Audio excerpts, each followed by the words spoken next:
महाराष्ट्र के मुख्यमंत्री और देश के गृह मंत्री रह चुके सुशील कुमार शिंदे ने एक बड़ा खुलासा किया है और हिंदू यानी कि भगवा आतंकवाद को लेकर के ये कह दिया है कि ये टर्म और ये शब्द उनके नहीं है, बल्कि उनको ये आदेश कांग्रेस के आला कमान से दिया गया था। हालांकि वो इन शब्दों का इस्तेमाल तो नहीं करना चाहते थे, लेकिन उन्हें ये बोलना पड़ा।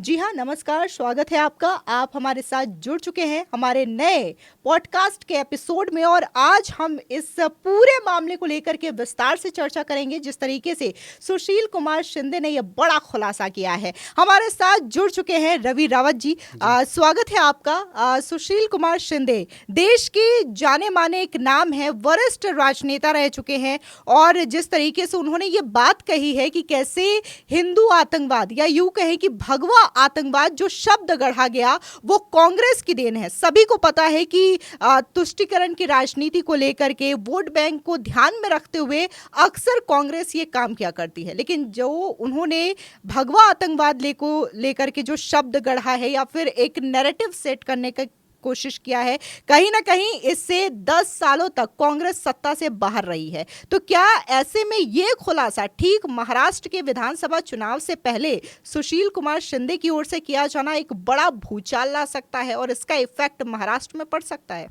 सभी दर्शकों को मेरा नमस्कार। और हिंदुओं को बदनाम करने के लिए, हिंदू धर्म को बदनाम करने के लिए कांग्रेस पार्टी ने एक बहुत बड़ी अंतर्राष्ट्रीय साजिश के तहत हिंदुओं को बदनाम किया और उसमें एक सुनियोजित साजिश थी।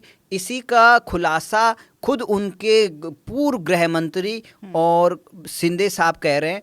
उन्होंने इससे पहले बहुत बड़ा बयान दिया था कि उनकी कश्मीर में अंदर से फटती थी और अब ये उन्होंने सही में कांग्रेस की दी है इस बयान से कि कांग्रेस जिस तरीके से उन्होंने हिंदुओं को बदनाम किया, उन्होंने जिस तरीके से, आपने देखा होगा कि ये कोइंसिडेंस नहीं है, एक बहुत बड़ी सोची समझी साजिश थी कि कैसे भगवा आतंकवाद को एक नई थ्योरी जड़ी जाए। क्योंकि जिस तरीके से पूरे अंतर्राष्ट्रीय में कौन कट्टरपंथी आतंकवाद है, पूरे दुनिया में लश्कर-ए-तौयबा, तालिबान, अल-कायदा, हमास, तमाम अलग अलग नाम से किसी विशेष धर्म से जुड़े हुए आतंकवादी कट्टरपंथी पूरी दुनिया में बम ब्लास्ट आतंक फैला रहे थे।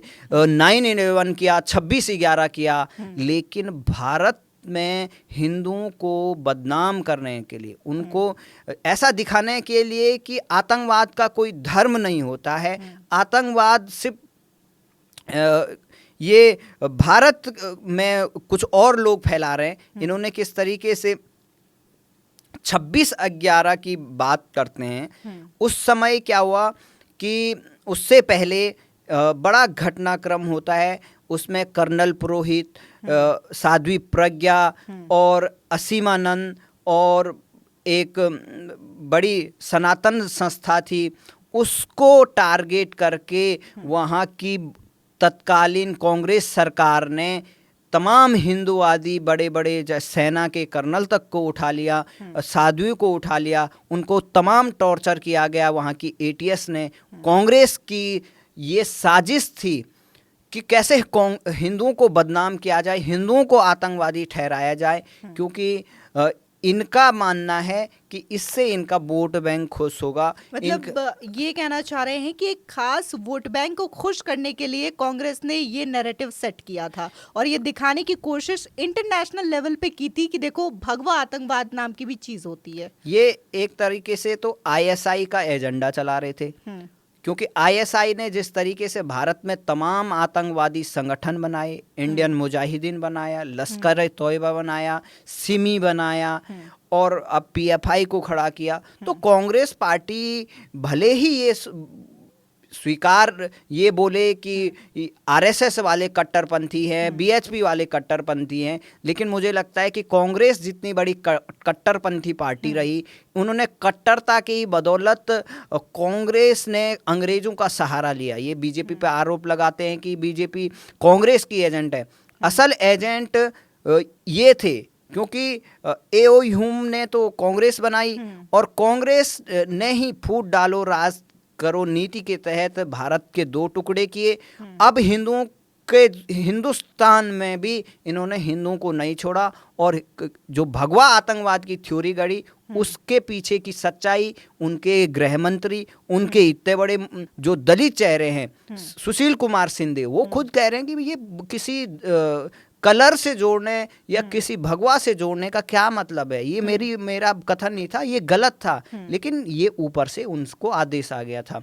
कौन आदेश आ गया था कि वही जो बाटला हाउस में आतंकवादी मरने पर उनके आंसू निकले थे। ये हम नहीं कह रहे हैं, ये कांग्रेस के नेता ने कहा था कि सोनिया गांधी को जब इसके बारे में बताए तो उनको आंसू निकल गए थे। तो महाराष्ट्र में जिस तरीके से वहाँ की कांग्रेस सरकार ने उस समय तमाम हिंदुओं को जेल में डालने का साजिश की, प्रयास नहीं किया बल्कि उनको डाला और पूरे देश में बदनाम किया, तब उसके बाद क्या होता है कि 26/11 का अटैक होता है। 26/11 में पाकिस्तान के आतंकी नाव के थ्रू समुद्र के रास्ते भारत में घुसते हैं। पूरे नरीमन पॉइंट हो, मुंबई में तमाम अलग अलग रेलवे स्टेशन पे हो और ताज होटल पे अटैक करते हैं। हम उसको लाइव देख रहे थे किस तरीके से इतने लोगों को, निर्दोष लोगों को मारा गया। और उसमें जब हमारे जो वीर एक तुकाराम आमले जैसे महान देश के सपूत ने उनको जिंदा पकड़ा, कसाब को, और उसमें क्या हुआ कि जो कसाब की फ़ोटो थी वो वायरल होती है। जब किसी फोटोग्राफर ने उनको रेलवे स्टेशन पे कैप्चर किया वाली उस पे उनके हाथ पे कलावा दिखता है। वो कलावा क्यों पहना गया? क्योंकि वो एक बड़ी साजिश के तहत भेजा गया था। उनको हिंदुओं को, भगवा को आतंकवादी बताना था। तो ये अटैक भी इसीलिए किया गया और ये अटैक में इस तरीके से लाया गया कि कसाब को भी हिंदू बताया गया। लेकिन उनको ये पता नहीं था कि तुकाराम आमले बीच में आ जाएंगे, उनको जिंदा पकड़ लेंगे, नहीं तो वो कसाब मरता और ये हिंदुओं को आतंकवादी बना देते। और उस थ्योरी का क्या है सत्यापित कौन करता है? दिग्विजय सिंह ने खुद बुक लॉन्च की थी, 26/11 आरएसएस की साजिश। तो ये किसने कहा? ये हमने नहीं कहा, ये दिग्विजय ने कहा। तो क्या कांग्रेस ने, पूरी जांच भी नहीं हुई थी, कांग्रेस ने कोई बदला भी नहीं लिया था, कांग्रेस डोजर पे डोजर भेज रही थी पाकिस्तान, और कांग्रेस के नेता हिंदुओं को आतंकवादी ठहराने के लिए 26/11 के पीछे वो कह रहे हैं कि किसने कर दिया? आरएसएस। और हेमंत करकरे जो शहीद हुए उनको भी मारने के पीछे ये बोल रहे थे कि आरएसएस ने मार दिया क्योंकि उन्होंने आरएसएस वालों को गिरफ्तार किया था। तो किस तरीके से इन्होंने इतनी बड़ी साजिश की, इसके लिए कांग्रेस का नेतृत्व जिम्मेदार है। कांग्रेस की पार्टी आला कमान को देश के सामने माफ़ी मांगनी चाहिए और ऐसी पार्टी को, उन वोटरों पे भी मुझे तरस आता है जो इतनी बड़ी साजिश होने के बाद भी उनको वोट देते हैं। क्यों देते हैं, किस लिए देते हैं? तो ये तो ऐसे ही हो गया कि जैसे अपने दुश्मन को, सांप को दूध पिलाने वाली जैसी बात हो गई। तो कांग्रेस के नेता ने जो इस तरीके की सच्चाई इस सामने रखी है वो बहुत ही उनके लिए बहुत बड़ा झटका होगा। महाराष्ट्र अभी चुनाव चल रहा है, उस समय ठीक उससे पहले शिंदे का बयान आना उनके लिए बहुत भारी, इसका जवाब देना मुश्किल हो जाएगा।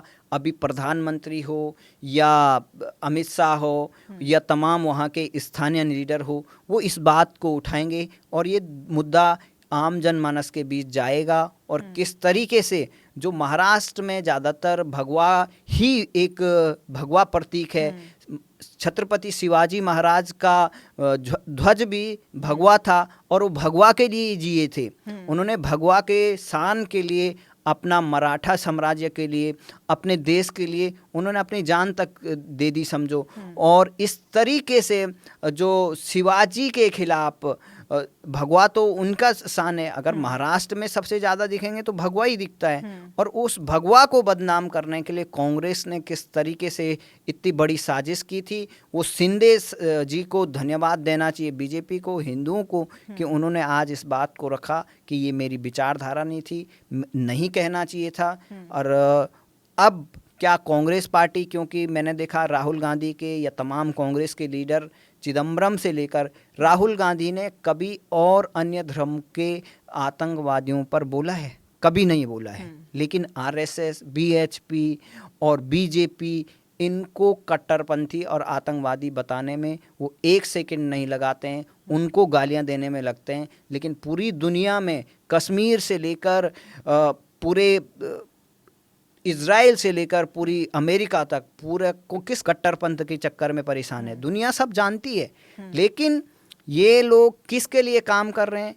क्या इनके आका कोई और हैं? इनके आका कहाँ बैठे हैं? इसका जवाब देना चाहिए। अभी तो राहुल गांधी का भी एक बयान सामने आया था जहां पे वो संसद में बोलते हैं कि कैसे हिंदू जो है वो डर फैलाते हैं, नफरत फैलाते हैं। हालांकि बाद में कांग्रेस के कई सारे लीडर उसको कवर भी कर रहे थे कि हिंदुओं के बारे में नहीं, यहाँ पे मोदी और बीजेपी के बारे में बोले, तो वो बार बार कवर करने भी आ जाते हैं। लेकिन जिस तरीके से इस बार सुशील कुमार शिंदे ने यह खुलासा कर दिया है और भगवा आतंकवाद को लेकर के जो थ्योरी गढ़ी गई है, इसका पूरी की पूरी बात सामने आ चुकी है। अगर हम देखें तो भगवा को हिंदुत्व का प्रतीक माना जाता है, त्याग और बलिदान का प्रतीक माना जाता है। तो जो 10 साल पहले बयान दिया गया था, इसकी वजह से ऐसा नहीं लगता कि कांग्रेस को 10 सालों तक सत्ता से बाहर रहने का मेन रीजन यही है? क्योंकि हर बार देखने को मिलता है कि कांग्रेस एक वर्ग को खुश करने के लिए हिंदू और हिंदुत्व के खिलाफ बातें करती रहती है। फिर चाहे उनके जो सपोर्टिव लीडर्स हैं, विपक्ष के लीडर्स हैं, वो कभी हिंदू देवी देवताओं को लेकर के बोलते हैं, कभी बोलते हैं कि कैसे हिंदुइज्म जो है वो एक डेंगू मलेरिया जैसी बीमारी है। तो इसी तरीके की चीज़ें एक बार फिर से महाराष्ट्र इलेक्शन में इसका इफेक्ट पड़ेगा। जैसा कि आपने भी बोला कि महाराष्ट्र में शिवाजी को लोग बहुत ज़्यादा मानते हैं, छत्रपति शिवाजी महाराज को पूजते हैं, तो इसका इफेक्ट देखने को मिलेगा। चुनाव में हर बयान का महत्व होता है और हर चीज़ का असर होता है और उस टाइमिंग का बहुत मायने रखता है। और वो चुनाव से ठीक पहले इतना बड़ा बयान देना और वो कांग्रेस के गले की हड्डी बनेगा, उनका जवाब वो नहीं दे पाएंगे। और जो बीजेपी चाहती है कि हिंदुत्व पे चुनाव हो, वो चुनाव मुझे लगता है कि इस बार हिंदुत्व पे भी होगा और उनके कामों का अलग बात है। लेकिन कांग्रेस पार्टी ने किस तरीके से, कांग्रेस पार्टी ये बोलती है कि वोट बैंक की बात नहीं है। कांग्रेस पार्टी हमेशा से, मैंने कहा पहले से ही, जो कांग्रेस पार्टी की विचारधारा रही है वो एक अपनी विचारधारा के लिए काम करती है। उन्होंने किस तरीके से किताबों में जो यहाँ के राजा थे, जो यहाँ के मेन यहाँ की संस्कृति थी, उनको नीचा दिखाया गया। किताबों में लेफ्ट का जो वो था वर्चस्व दिखा। जो राइटर थे हमारी हिस्ट्री की किताबें, उसमें ज़्यादातर कम्युनिस्ट थे और उनमें क्या था कि वो सारी चीज़ें ज़्यादातर इतिहास में मुग़लों को पढ़ाया जाता है, मुग़लों की गुणगान किया जाता है, आधा से ज़्यादा वही चीज़ें पढ़ाई जाती है। अंग्रेज़ों की शिक्षा नीति के बारे में पढ़ाई जाती है, ये नहीं पढ़ाया जाता कि अंग्रेज़ों ने भारत को क्या नुकसान किया। सब ऐसी चीज़ें पढ़ाई जाती थी कि जो बिल्कुल लोगों के माइंड सेट को एक कांग्रेसी बनाए। कांग्रेस का मेन मकसद यही था और उन्होंने इस चीज़ को कभी आगे नहीं बढ़ाया और यहाँ की संस्कृति को आगे नहीं बढ़ाए। वो कहते हैं कि यहाँ पे फिर ये हिंदुत्ववाद कर देते हैं, ये कर देते हैं। और जिस तरीके से किताबों से लेकर, वो तब तो उनको कोई वोट बैंक नहीं चाहिए था। नेहरू के समय में वो कोई वोट बैंक के लिए थोड़ी वो कर रहे थे। तो वो अपनी विचारधारा और अपना उनका जो मकसद था उसके लिए काम कर रहे थे और उसी के तहत वो अब भी काम करते हैं। उनको वोटों से कोई मतलब नहीं है। वो 2014 का चुनाव बड़ा हारे, वो उसके बाद देखा होगा कि कांग्रेस पार्टी के थोड़ा हिंदू देवी देवताओं के मंदिरों में जाते थे, तिलक हिलक लगाते थे, वो थोड़ा कॉमन हो गया। लेकिन अब भी जो इनका जो विचारधारा है वो सिर्फ ये है कि एक पक्ष को खुश करो, दूसरे के खिलाफ कुछ भी बोल लो, क्योंकि उनको पता है कि दूसरे पक्ष को हम जातियों में बांट सकते हैं, वो आसानी से बढ़ जाएगा। और हमारा जो एक पक्ष है उसको बनाए रखो, क्योंकि उसके लिए काम तो कुछ करना नहीं है, वो तो आंख बंद करके इनको ही वोट देगा, उनको ये लगता है। और वो जो बात हद तक सच भी है कि एक पक्ष ये नहीं देखता है कि काम अच्छा है या बुरा है, वो बस कांग्रेस देखता है और कांग्रेस के समर्थक को देखता है, और वो ये देखता है कि बीजेपी को कैसे हराया जाए, और वहाँ आंख बंद करके वोट देता है। और तो ये बहुत बड़ा उन्होंने सच उगला है, और मुझे नहीं लगता कि कांग्रेस पार्टी इस पर कभी बोलेगी भी। और कांग्रेस राहुल गांधी को लाख बार भी समझा दो, वो कोई भी समझने वाले नहीं है। और कांग्रेस पार्टी राहुल गांधी को आप न तो उनके नेता समझा सकते हैं, न तो देश की जनता समझा सकती है, न तो ब्रह्मांड में कोई ऐसी ताकत है कि जो राहुल गांधी को सीधा कर दे।